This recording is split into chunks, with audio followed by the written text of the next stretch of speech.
Good, insert time zone appropriate part of day, space monkeys. And what a glorious day it is. I feel oddly relaxed, rested, refreshed even. Like I have a whole new lease on life. Get the loop around his neck. No, the alligator's neck, Leet. You won't hurt him. His species is like 1,000 years old. 1,000? Do you know what was happening on Earth 1,000 years ago? Of course not. No one does. Throw the rope. It's not nice. It's an alligator. You're closest, Colin. Grab the rope. No, I'm not. You can't see me. I'm over there. Here. By the thing. Oh, give it up, Colin. I can see your martini arm. I don't care. I'm not going near that thing. Oh, yes you are. I can't. Let go of the martini. Never. Don't hurt him. You heard Leet. Don't hurt me. Or Colin. Or... Well, that evaporated quickly. The crew on the ship is stuck to the ceiling, and the crew on the ground is just stuck. Unable to do much, they're all mostly bitching at one another, and thankfully my headphones have a volume control. So, if you'll excuse me, I'm going to head back to my chaise lounge and Finnegan's Wake and try to regain my sense of calm. Avocado yogurt. Oh God, please stop. Make it stop. Oh. People think the eastern pipistrelle bat is native to Michigan, but I reckon it's likely native to Minnesota. Or maybe it is native to Michigan, because I can imagine critters migrating from Michigan to Minnesota. But the other way, oh heck There no. are treaties against this sort of punishment. Okay. Now that Donna has very nicely filled us in on all 800 species of bats native to Minnesota, perhaps we could... 800 species? Don't be silly. Ooh, now there are 7 dangerous animals in Minnesota, though. There's the timber rattlesnake, the black widow spider, black bears, coyotes. What else? Well, if death by detail is possible, Donna makes 8. Donna, dear, is it possible you could put your frankly astonishing lung capacity to work encouraging Pluto to let us go? You drove from Gated Galaxy's headquarters all the way here with that? No wonder threats of torture didn't work on you people. I don't know what makes you think he'll listen to me any more than the rest of you. He thinks you're the reincarnation of his dead wife. Of course he'll listen to you. Oh, let's test that theory, shall we? Ben? Mm-hmm. Didn't Julie ask you to bring a whole bunch of supplies to French Lick? Oh, yeah, she did. And did you? Uh-huh. And his wife is still alive. Okay, fair. But you could at least try. Such stereotyping. I always listen to Tiberius. Yes, I'd ask you what you mean by that, but every time you speak, I realize again that I can't punch you. Does anyone think Pluto's actually conscious? I mean, he hasn't moved for at least 7 bat species, has he? In fact, I think he went down somewhere in the middle of the whole Culex tarsalis mosquito / West Nile virus diatribe. Well, excuse me for spreading some public awareness. You might be okay with headache, neck stiffness, tremors, convulsion, numbness, paralysis, and stupor. How is that any different from what I'm going through right now? Ben, not helpful. Donna, just try. Oh, alrighty then. Mr. Pluto? That's not going to work, is it? Sauce it up a bit, you know. Give it a bit of, you know. You're joking. I've heard how to talk on the Hallmark Channel. Mrs. S is right. You're gonna have to give him a reason to wake up. I feel ridiculous. Please. Oh, just hold on to your Paul Bunions. I'm trying. Hey, honey. Honey? I don't think I can do this. Of course you can. You come from Minnesota, the only state in the Union that made galoshes sexy. Did they though? Really? That is true. Okay, you all close your ears. How? You got it. We'll hum to ourselves.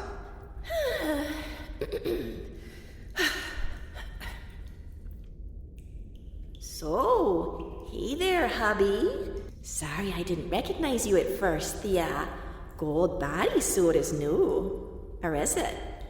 I really don't know. It's super nice. Oh, heck. Let's see.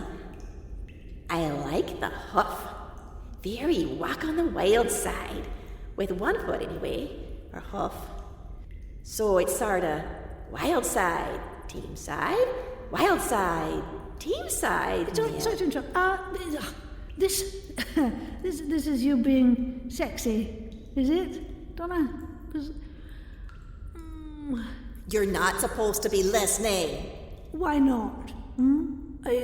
This nonsense wouldn't make a primary schooler blush. You think you can do better? Do I think? Oh dear, Donna. Give me 5 minutes and a clear runway and you won't be able to see the forest for all the wood. If you catch my meaning. Woof. I wonder if Wild-Eyed Charlie is still around. The sniper? You think he'll what? Come in here and set us free? I'm kind of hoping he'll come in here and shoot me. Right. Up to me then. Hey. Golden boy from the land down under. Yeah, you. How about we explore a very special cave together? Charlie! Mrs. Sheffield, Pluto has responded twice since we've been frozen, and both times were in response to Donna. I don't think he'll hear you. That's true. Right, okay. Donna, repeat what I say. If I must. Pluto. Nope.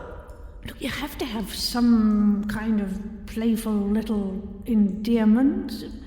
True. How about... Hey, you hot pants. Oh, God. Have you ever actually met a man? Boys, shut up. Yes, all right. No, that Donna was a really start. Now, try. Have I told you how much I miss your bite and bite your lip? Have I told you how much I...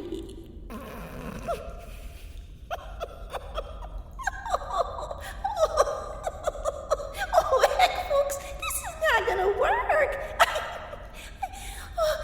I don't mind a little hot sauce with my burrito, so to speak, but I don't generally ladle it on at the community potluck. May I remind you that plans are afoot. Plans that involve this very cave we're currently trapped and helpless in. Yeah, and whose plans are those? Now is not the time to split hairs. Oh, as soon as I'm free, little fellow, something of yours is getting split all right. And it's not hairs. What is it? I don't know, do I? Whatever I get hold of first. Now, be flirty.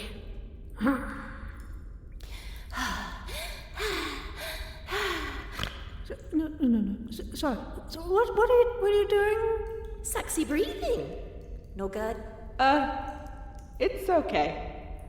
We'll just have to try something else. Works for me. You haven't called me hot pants in many an age. Are you coming back to me, my queen? Oh, sure. Can't wait in that. Hey, any chance we could get unstuck? Pluto! I demand that you release me. Instantly. You may leave the others. Oh, look. I found where Madame Tussaud keeps her rejects. Goodness, look at this 24-carat hunk in the saucy onesie. Glenda! Excellent. Perhaps you could do something? free someone? Oh, certainly. Apparently, I'm now something of a saint.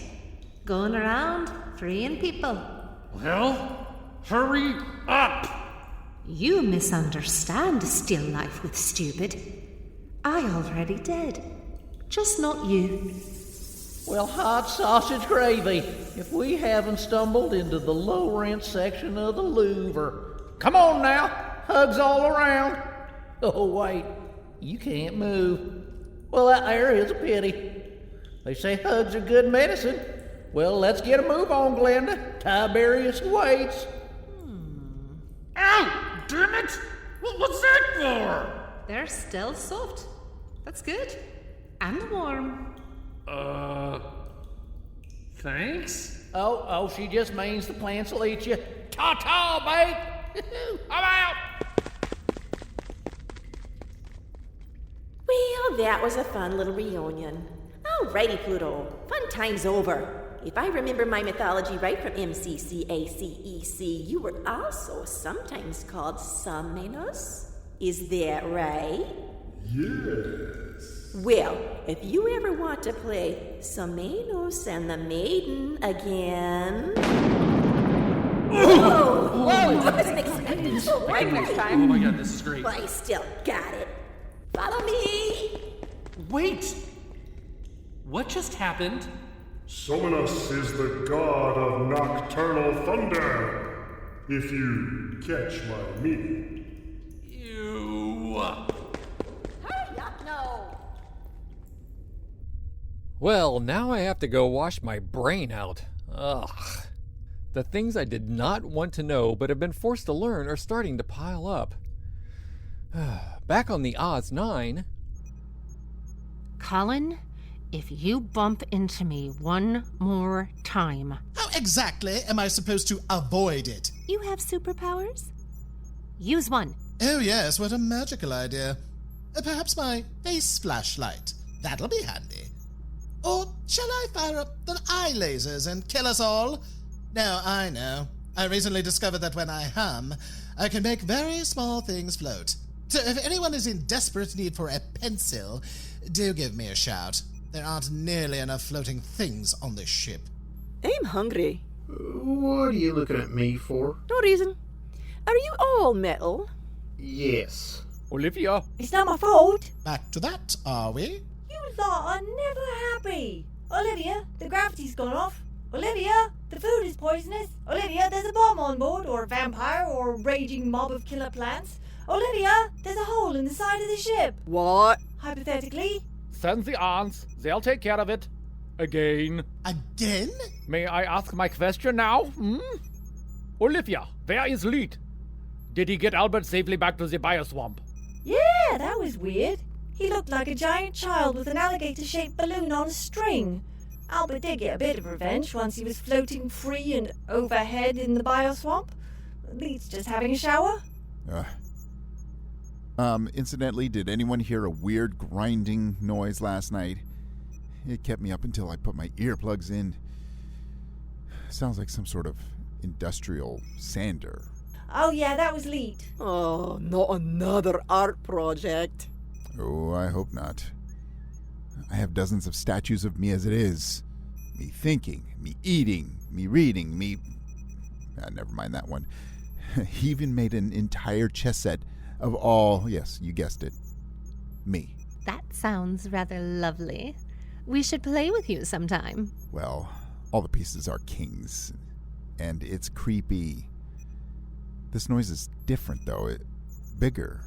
He's actually working on his greatest masterpiece.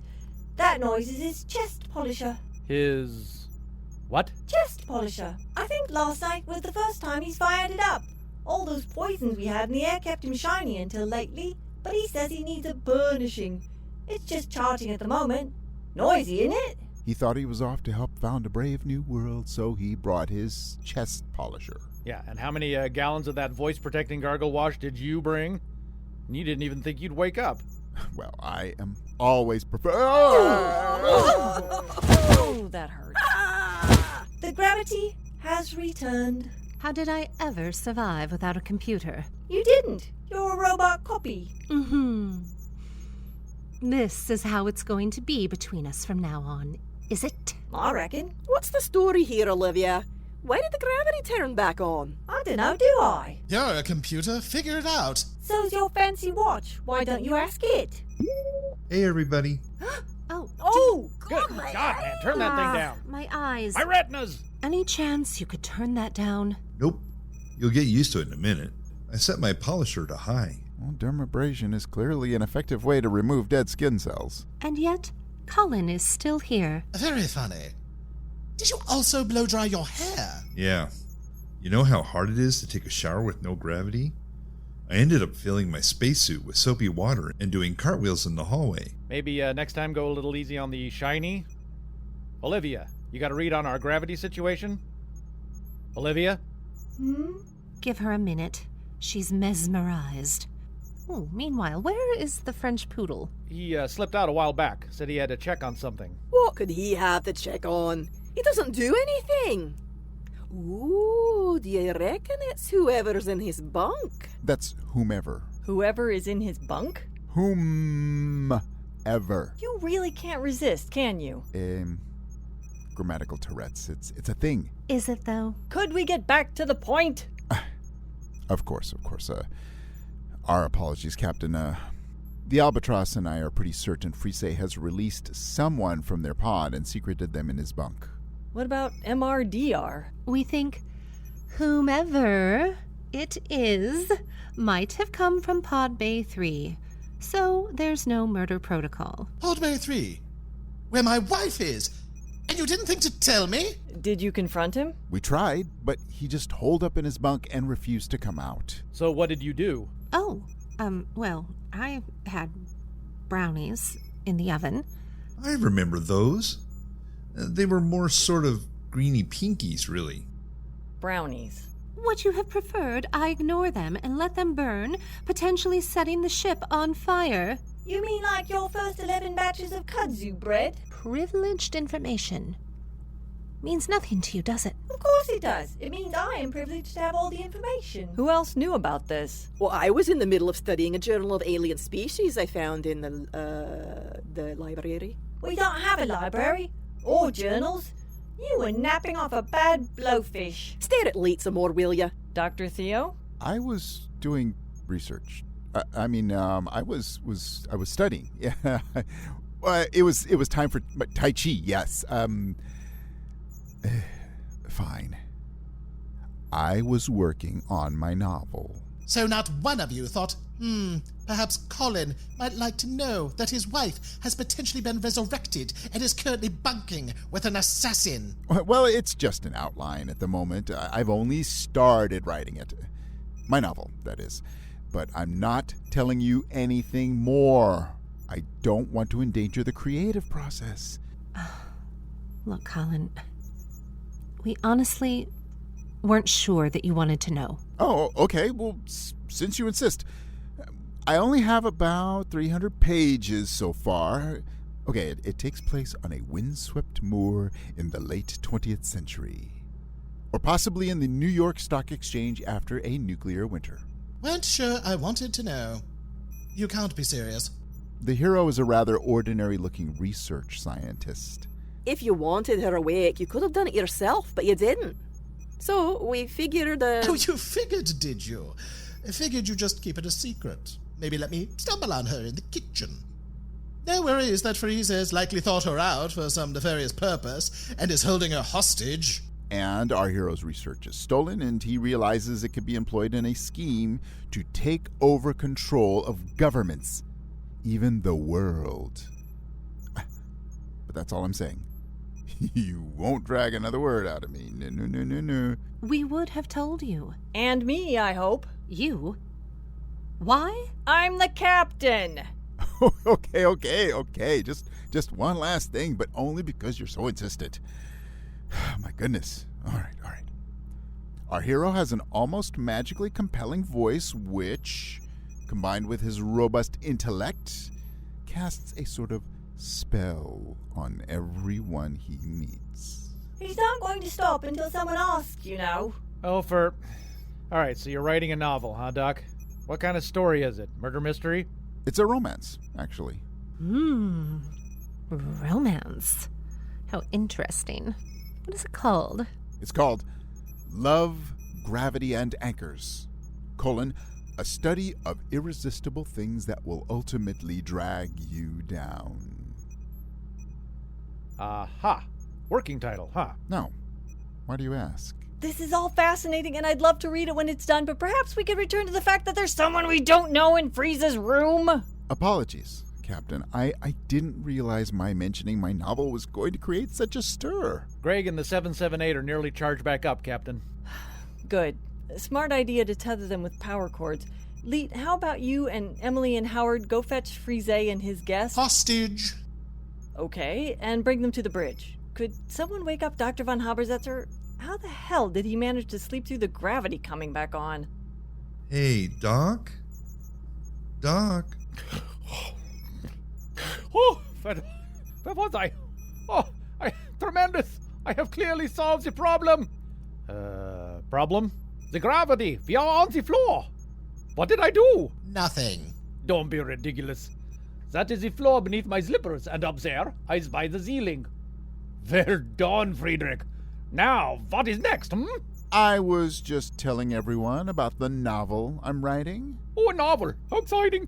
It takes place on a windswept moor. My boy, you do not wish to spoil the surprise. I could tell you just a little bit. But the surprise is that I do not wish to hear it, and now you have spoiled it, you see.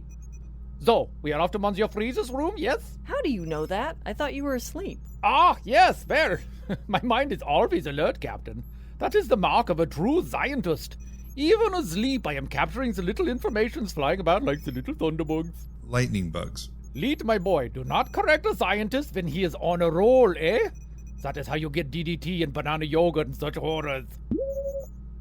Hello. Help! I am needing assistance. Quickly! What happened? I have a guest. Hostage. She is gone. When the down pulling thing went to the floor... Gravity? Yes, this. When it returned, I fell and hit my head, and was the sleeping sort of thing. Unconscious. Oui. And when I woke up, poof! She was gone. You lost my wife. My God, what if she accidentally releases the plant? It could kill her. Again. Olivia, fire up the music. It's time for... Oh, for crying out loud. Get out of the way.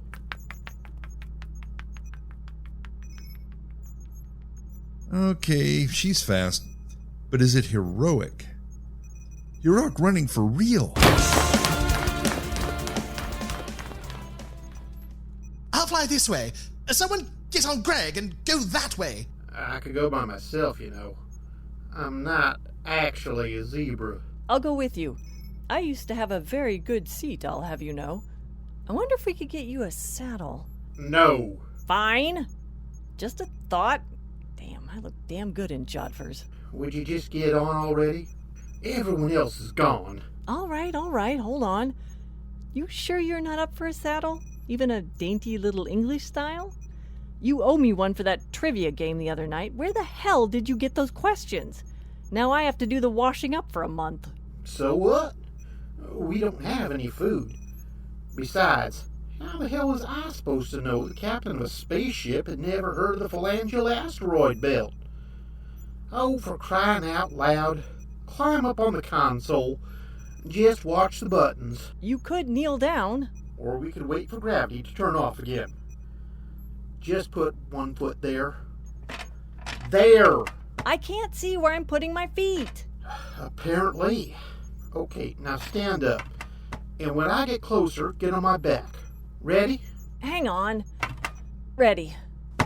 Why don't they make these stupid consoles flat? Because they're for working on. Not boarding zebras from. I imagine that was the designer's train of thought. Fine. Just hurry up and get over here before I fall. Woo!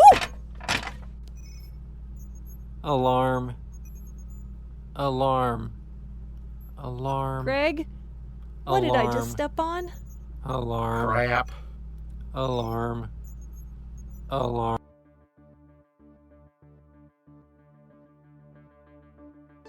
I'd just like to start this bit of narration by saying, sorry, Sweden. So, we leave our heroes, much as we usually do, running headlong into a disaster to make it 1,000 times worse. I did want to give you an update on Buck. If you remember, we last saw him at the campsite just outside of French Lick, Indiana. A bear had attacked, and he ran screaming into the woods. I have no idea what happened to him. End of update. You've been listening to Tim Sherburn as Colin and Buck, wherever he is. Eric Perry as Dr. Von Zetzer, Joe, and Mr. Southers. Bonnie Brantley as Donna and Jessie. June Clark Eubanks as the Albatros and Glenda. David Estier as Dr. Theo Bromae. Aaron Clark as Les Bichon, Frise and Ben. Shannon Perry as Olivia and Madeline. Kevin Hall as Greg and Felonius. Richard Cowan as Leet. Erie Alexander as Julie. Sarah Golding as Mrs. Sheffield. Lee Shackelford as Pluto. And me, Richard Nadolny, as your narrator. Our music was composed and performed by John Faley. Our artwork is by Lucas Elliott. This episode was directed by June Clark Eubanks. Oz 9 is written and produced by Shannon Perry. Welcome back, Space Monkeys. We missed you. Until next time, narrator out. Greetings from Hollywood and the Carlotta Thotox Chronicles, the 67% true adventures of a 100% fake actress. After being outed as a fraud on national TV, I lost 3 million followers on Instagram. I was canceled. I'm toast, Dave. I have no income and no prospects. You move forward like you've always done. One Louis Vuitton in front of the other. I found a place that was more me. Cheap and no frills, right in the middle of Hollywood. Hello, neighbor. Welcome to the building. I'm Zen, they, them, and I'm right next door. Hi, Zen. If I knock on your door at 10 p.m. and ask you to turn down the music, what do? I turn it down? You don't call the police? Why would I call the police? Good answer. I'm marking you as safe on the Karen app. The Karen app? On a scale of 1 to 10, the Karen app measures entitlement levels among middle-aged white women with tangled bobs.